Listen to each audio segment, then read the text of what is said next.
Bonjour, vous êtes sur la chaîne de la subconscience et je voudrais vous parler d'un certain nombre de réflexions qui me sont venues à l'issue de ce salon du bien-être que j'ai couvert assez sérieusement ces derniers jours à la porte de Versailles. J'ai enfin compris un certain nombre de clivages que je n'avais pas totalement pressentis jusqu'à présent et qui oppose l'astrologie à un certain nombre de méthodes, disons, de coaching. Parce que le coaching, lui, et je vous renvoie d'ailleurs à un entretien que j'ai eu pendant ce salon avec Jacques Badin, B-A-D-I-N, que vous trouverez sur Google Plus et sur YouTube. Le coaching est extrêmement volontariste. C'est-à-dire qu'il détermine des objectifs à atteindre.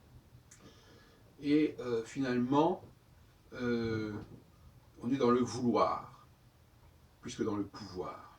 Bien entendu, chacun dira, quand je veux, je peux. Mais il ne s'agit pas de déterminer de manière précise le point de départ. Ou ce point de départ, c'est purement existentiel. Voilà où j'en suis actuellement. Mais ce n'est pas un point de départ qui concerne les potentialités inhérentes, innées à la personne. Même si on peut pinailler sur ces questions. Je veux dire par là que l'astrologie, et d'ailleurs c'est peut-être son tort, parce que moi je ne suis pas spécialement pour cette forme d'astrologie d'ailleurs, l'astrologie prétend déterminer justement ce que nous sommes à la naissance. Ce qui n'est pas du tout la démarche du coaching dominant actuellement. De même que, pour prendre un autre exemple qui m'est cher, la question de savoir ce qu'est le fait d'être un homme ou une femme, est-ce que c'est important pour le coaching? La plupart des coachs répondront que ça n'a pas beaucoup d'importance. Et que même si on ne sait pas exactement ce que c'est, ce qui distingue les hommes des femmes, on peut passer outre, puisque de toute façon, la question c'est ce qu'on veut obtenir. Et quand je m'aperçois rétrospectivement, que beaucoup de femmes ont cette démarche volontariste. Et donc le coaching correspond bien à une certaine mentalité qui est celle des femmes aujourd'hui. C'est-à-dire, avançons, obtenons les choses que nous voulons, obtenons par exemple l'égalité, obtenons ce que les autres ont. On est dans un processus, je dirais, pour une expression un peu polémique, on a envie, pas dans ce sens-là, on est envieux quelque part, on est jaloux de ce qu'ont les autres, et on veut la même chose. On veut les mêmes conditions, on veut les mêmes droits. Donc voilà, donc c'est un peu dans cette démarche-là que se situe le coaching.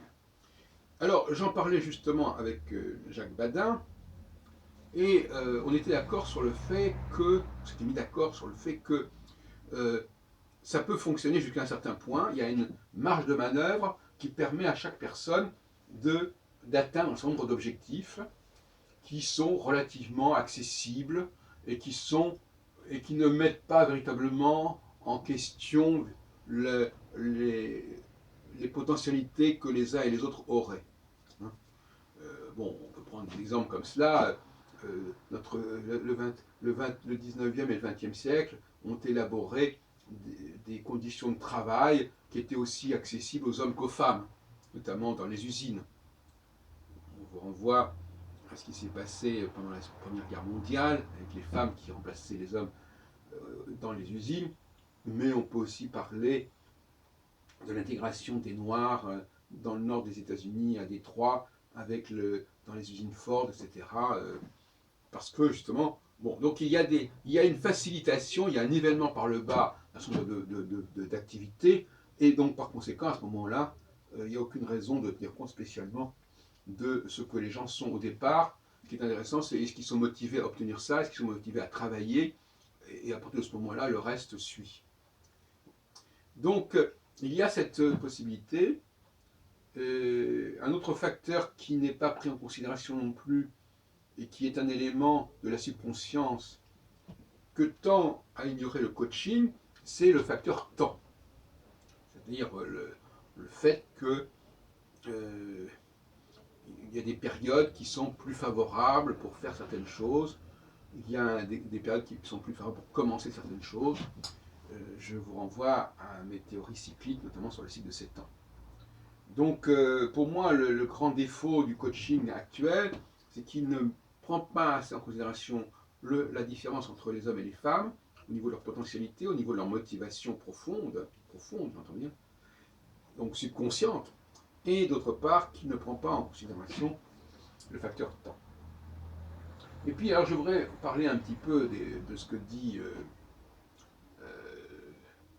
que dit Edgar Morin,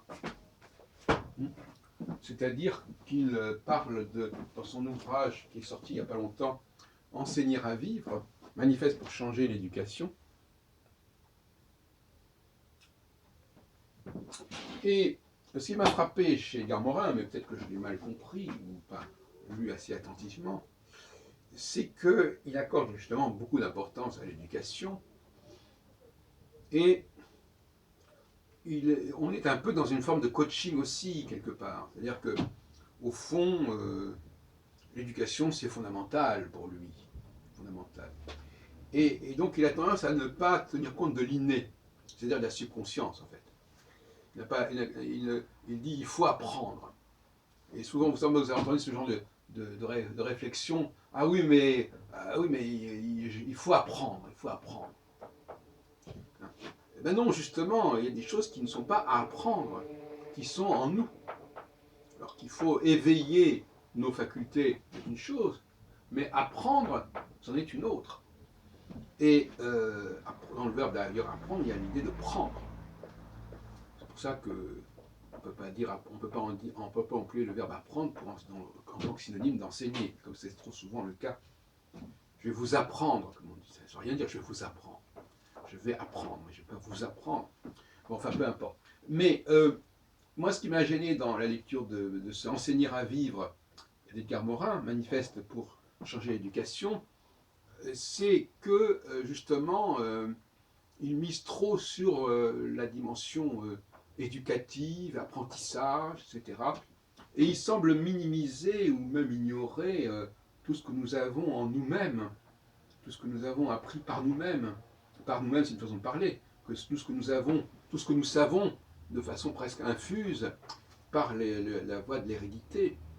Et bien évidemment, il ne distingue absolument pas à aucun moment le potentiel masculin du potentiel féminin. Je crois que ça va de soi, que ce n'est pas du tout son affaire. Et donc, ça relativise l'intérêt de son ouvrage,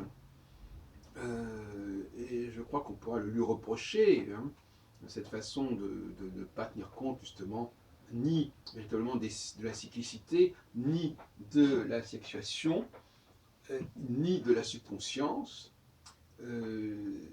C'est un ouvrage qui est tout à fait révélateur d'une certaine démarche intellectuelle qui n'est pas la mienne.